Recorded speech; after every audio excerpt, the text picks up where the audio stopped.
no tem um manejo, não quer continuar o tempo que a lei para o que trata de se limar e nós lo chamamos o governo de Bajele para pôr passe lei aqui uma lei que domina o parlamento no momento que para 6 anos largo acaba e tempo a lei aqui agora boicoteado de membros do parlamento para força econômico e também para bem-estar personal de certo partido parlamentário não que tal põe condição que a lei não se passa para o meio que aqui de outra banda tal tem um estado público tal tem solução riba mesa, tal tinha rapporto agora trabalhador de toda instância na Aruba e tempo aí com a moça como se vai em direção de incinerator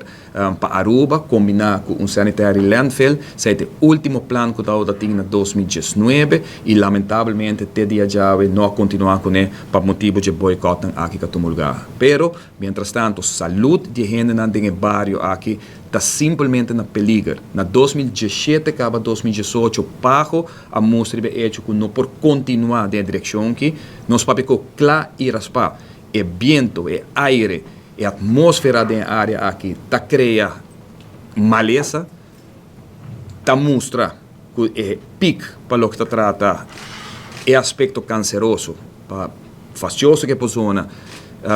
está guardo sentir dor de habitante que mais e mais está manifestar o mesmo no bairro e, sin embargo, nós não temos uma reação do governo, nós não sentimos que tem um plano. O governo não pode esconder mais atrás de hecho quando tem 3 lunas, 4 lunas sentados no governo. Ora, bota governar, bota bem com visão, bota bem com plano. Não tem hora e bota pensar em dolan, é problema não. É problema não aqui que existe para anos acaba. Mesmo com a fração de PPA, apenas tem 4 lunas no parlamento e está bem com solução, nós estamos verwachtig o governo também que está bem solução para o assunto aqui.